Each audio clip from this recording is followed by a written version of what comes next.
Hello and welcome to Nauset News. I'm Jonah Libby, your anchor for today. Before we get into our lineup, we do have some announcements to cover. Firstly, the U19 South Shore Select Girls Soccer Team won the McLean Premier Cup in Maryland. Our own Georgie Orlandella was part of the victory, playing center back in a total of 4 games, all of which they won. Georgie, who's a junior, plays club soccer all year round and also plays on the Nauset Girls Varsity Soccer Team. Congratulations, Georgie. Also, spring sports sign-ups are happening now. If you want to sign up but you haven't yet, make sure you do soon. And finally, a shout out to some of our seniors who are receiving their acceptance letters for colleges. And now for our main lineup. This week's top story is on Drone Day in the Explore Computer Science class done by Layla Cullum. Our high five student this week is Arthur Figueredo, who is being interviewed by Nicole Boyce. Our sports highlights segment this week is by Georgie Orlandella. Things to Do is brought to you by Sadie Trudell. Fact or Fiction is by the Honors Criminology class. Fashion Police this week is by Layla Cullum. Our building project update by Austin Cameron. Our street talk, which will be on St. Patrick's Day, is by Gianna Casal. And finally, we have an extra story congratulating Jacob Packard on an acting award done by Aidan Purnell. That's all for today, so now off to our top story. Hi, I'm Layla Cullum, and in this week's top story, we're going to look at some footage from the computer science class, co-taught by Ms. Orlandella and Ms. Mullin. They recently had a lesson about coding and flying drones. We went into the class and had several interviews and also got great footage of the students hard at work. Hi, I'm Nate Moore, and this is Explore Computer Science. Today we're going to be using drones to navigate the course right over there, and we've been measuring, and it's going to be a trial and error process, and we hope it will go well eventually. And that's pretty much it. Oh, invite me through now.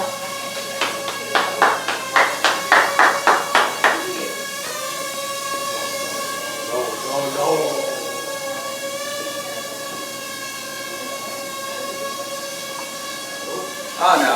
Oh, style points.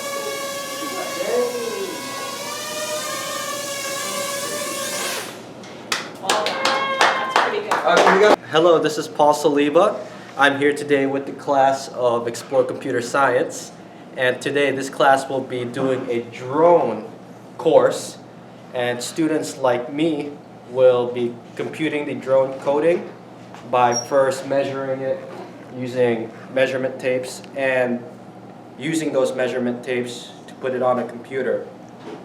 And what the drone is, it's autonomous, which the drone will be self-driven by the computer. So the students and I will be putting in the codes, and the drone will fly by the codes. Thank you, Nauset News, and I appreciate you taking your time to explore computer science. Well, we came up with our plan of our measurements and how turns, angles, and right now I'm just turning it into pseudocode, which is not like actual code, but like it's like humanized code of like going up, going forward, turning a specific angle. So right now I'm working on that, and when it's done, we're gonna try it. So, hi, I'm Lisa Orlandella. I'm a co-teacher with Ms. Mullin with Explore Computer Science.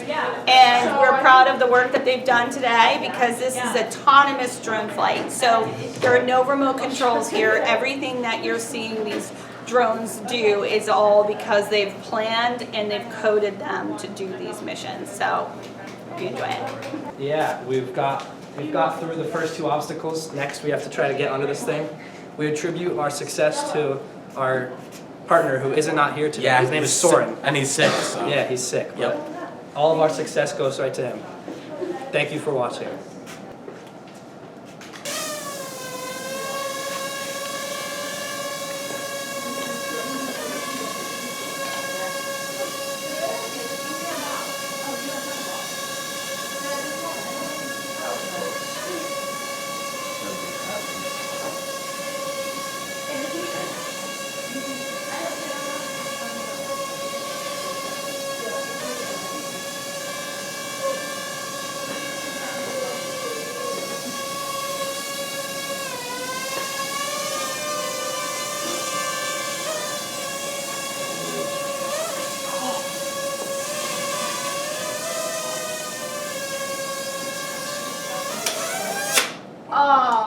We have run into the tape about 2 times and broke the hoop, so that's really nice.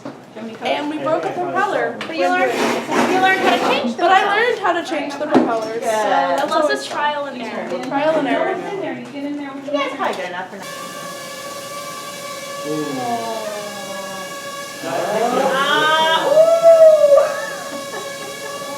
Oh. Yep.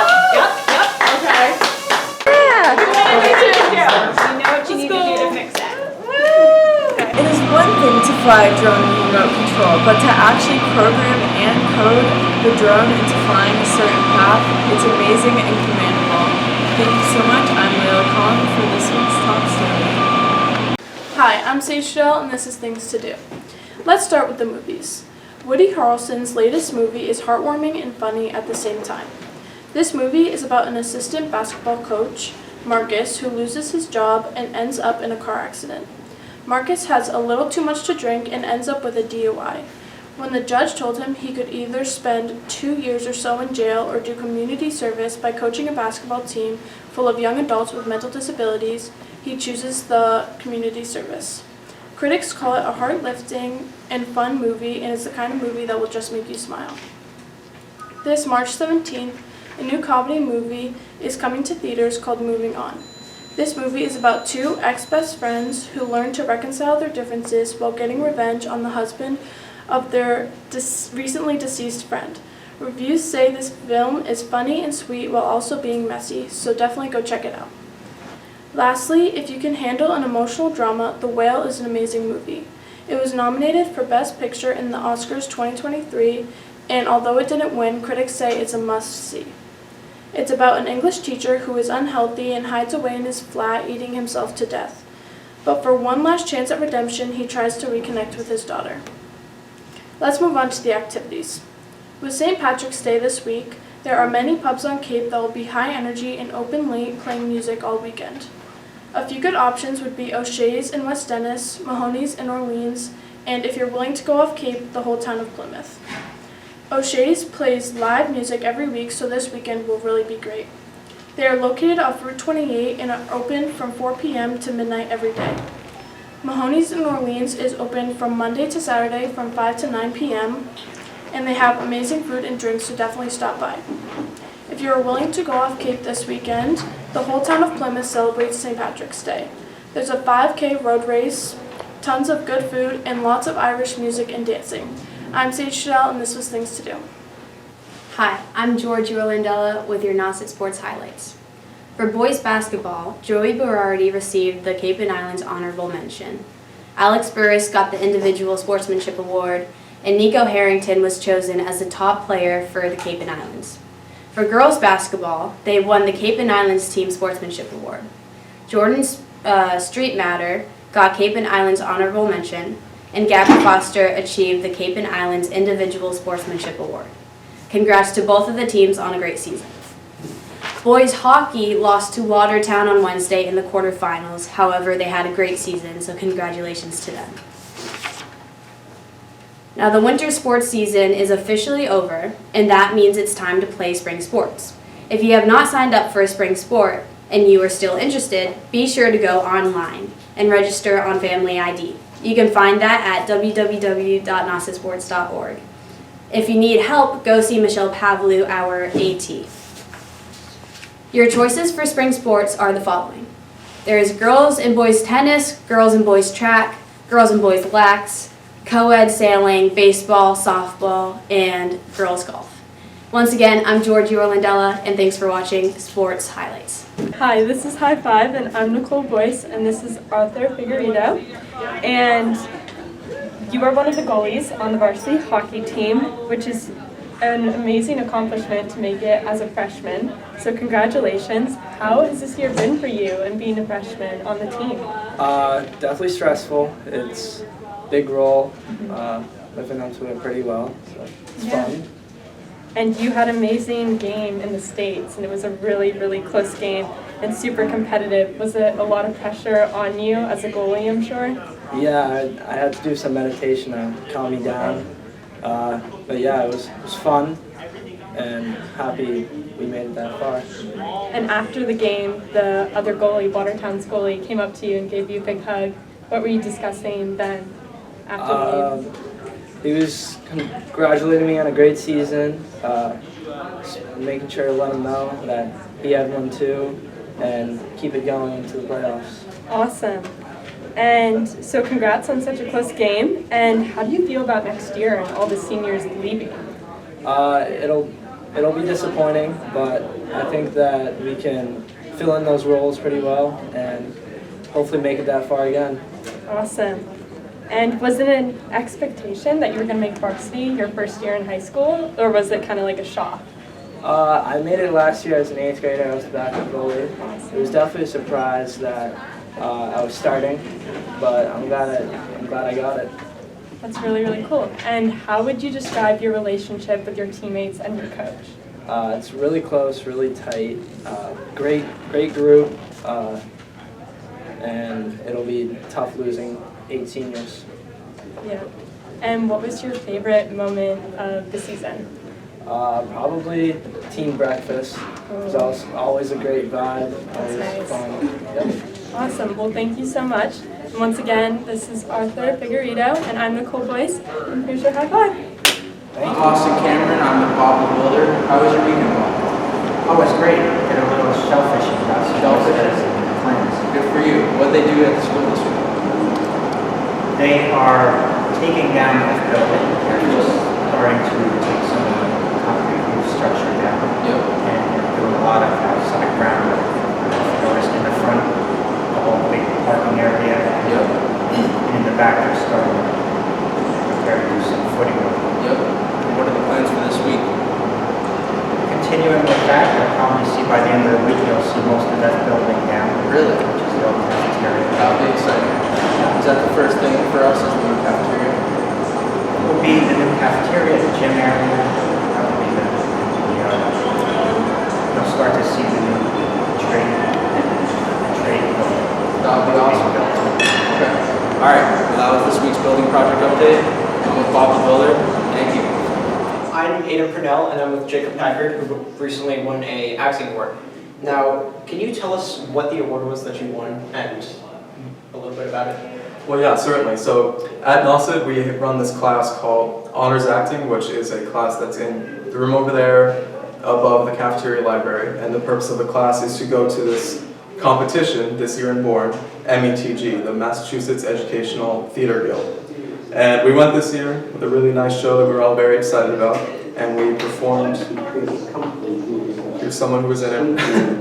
And yeah, we performed a one-act play along with 6 other schools from the region. And the award I won was an all-star award, which is basically the judges wanted to basically commemorate or recognize as individuals' acting achievement, and I was very happy to get the award.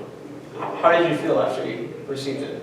Well, they called my name and I went up and I shook the hands of the judges and the director, and I got it and I went and sat back down. And what the whole troupe just said to me is that they knew I was going to get it because we were very happy with the performance. And my individual character is named Harold in the production of Black Comedy by Peter Shaffer, which is the play we did. And yeah, I was very pleased with my performance, and it went really well this year. All right, have you received any awards in the past? Well, I'm pretty new to acting. I've only just gotten into it my junior year, which would be 1 year ago exactly now. So this is one of the only competitions I've been in so far, but I hope to get more in the future. All right, and are you looking forward to your spring play? Yeah, so this spring we're doing a production called The Drowsy Chaperone, a new production to me, but a very fun comedy musical kind of thing. Auditions are actually this week, so we're looking forward to that and getting started with it. All right, sweet, thank you. Thank you. Once again, I'm Aidan Purnell, this is Jacob Packard. Bye. Hi, I'm Leah Collum, and on this week's Fashion Police, we're going to talk about neutral colors. Today I'm wearing all black, and I'm pairing it with this ice latte colored jacket, and you can dress it up and down in any way you would like. Hi, so we're talking about neutral colors, so could you explain your outfit to us? Sure. So today I have a lot of neutral colors on, and what I usually do is just add a pop by putting my scarf to to add a little color to bring out something interesting in the outfit. But really, neutral colors is a good base and a good way to make that happen. And of course, I always try to match it to my walkie-talkie, which is also a neutral color. Yep. Well, I love your outfit. Thank you. Thank you. Hi, Pepper. I'm with Pepper Usher, and she's going to tell us about how she styles her neutral colors. I am wearing this very neutral sweatshirt and I style it with a pop of color in my leggings and my white shoes because they're bright and they make it pop. And it's perfect because the neutral colors can match with anything. Yeah, they really can. Yep, well thank you, Pepper. Hi, I'm here with Dana LaPointe. Could you please explain your neutral outfit for us? I match all my clothes with black and with my navy, and I wear white shoes and a black sweatshirt with a red accent. I love your outfit. Thank you so much. Hi, I'm here with Austin. Could you please explain your neutral outfit for us? So today I wear a blue sweatshirt with gray sweatpants with my blue shoes, and I think it matches my brace nicely. Thank you so much. I think it matches pretty well too. Of course, you're welcome. Hi, I'm here with Ian. Could you please explain your neutral colored outfit to us? Absolutely. So I paired a black t-shirt, a black jacket, and some black Converse with just some nice dark jeans. That's just a nice, relaxed, Monday, low effort look. It looks very good. I love it. Thank you. You're welcome. This was this week's Fashion Police with Layla Klum. Thank you so much for everyone who watched, and have a nice day. Welcome to Fact or Fiction, brought to you by the Honors Law class at the Nauset Regional High School. According to the book Criminology, the Core by Larry J. Seigel, Fact or Fiction, it is a fact that domestic violence is abnormal, and wife abusers have abnormal brains. Research indicates that those that physically abuse their wives have abnormal brain structures that predisposes them to respond to provocation with violence. This is an interesting debate on the reasoning for types of abusers. Is an abuser born with biological traits making them dangerous, or do they slowly become dangerous as they age? I believe that it can be a case-by-case scenario, and in learning so, it can help determine how harm can be prevented. This has been Fact or Fiction. I'm Julian LaJoy. Hi, I'm Gianna Casal here with your Street Talk. Today we're going to be asking people what their favorite St. Patrick's Day traditions are, if they have any plans for St. Patrick's Day, if they like to wear green for St. Patrick's Day. So let's see what some people have to say. So I'm here with Scotty, and do you have any plans for your St. Patrick's Day? Not really, but I'm going to be wearing a lot of green. And I don't know if I'm going to get into the corned beef and cabbage this year, but hopefully come into a lot of green, like in money. Yeah. So that's my plan. Thank you, Scotty. So I'm here with Laird. And what are your like St. Patrick's Day traditions? Always wear green, never take the chance of getting pinched, and that's really it. Always have a shamrock shake as well. Can't ever pass up on those. That's always good to get. Did you have any like traditions when you were like little or? Not really, just always shamrock shake every single St. Patrick's Day for the past 10 years or so. Always go to McDonald's, get a medium shamrock shake and some fries as well. Always the best way to go about it. Thank you. No problem. So I'm here with Deacon. Hi. And what is your traditions for St. Patrick's Day? Usually just our family gets together and has dinner and goes out. So now I'm here with Miss Grozier, and do you have any plans for St. Patrick's Day this year? Well, this year my husband and I will be married 23 years, so we will be going out on date night. Yeah, and are you going to wear green for St. Patrick's Day? Of course. Thank you. You're welcome. So now we're here with Lisa Brown, and what kind of traditions do you have for St. Patrick's Day? Well, a long time ago I used to do something called the World Music Ensemble, and we used to write and play and perform all different kinds of world music with different world instruments. And one day, one of the parents of one of the kids in this after-school program came in and they put this big tube thing on my desk and said, "Here you go." He had this like wild red hair and this big red beard, and he was an Irish guy, apparently.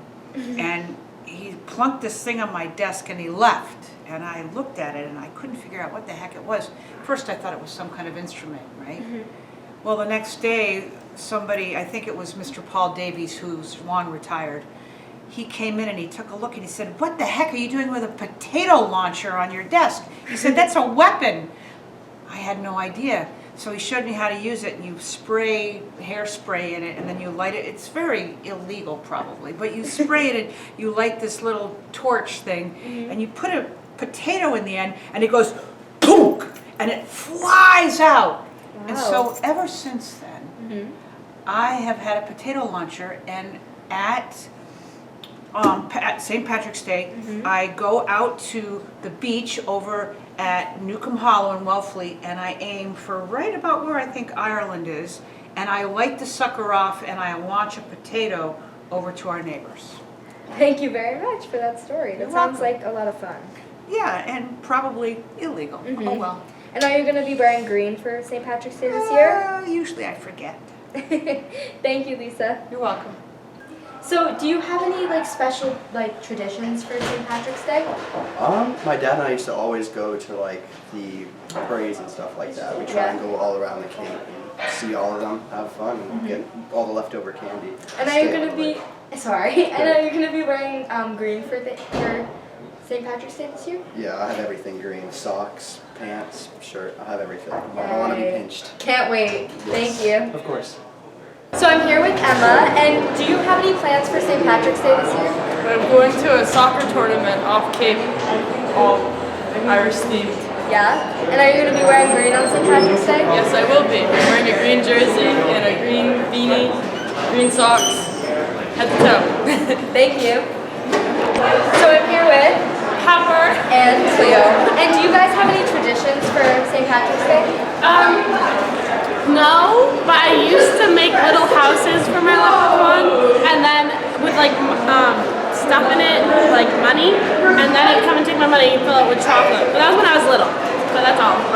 I wear green, and my leprechaun comes and visits me and gives me gold coins and that are chocolate and Lucky Charms and chocolate. Yeah. Thank you guys. Welcome. I'm Gianna Casal, and that was your Street Talk. Happy St. Patrick's Day.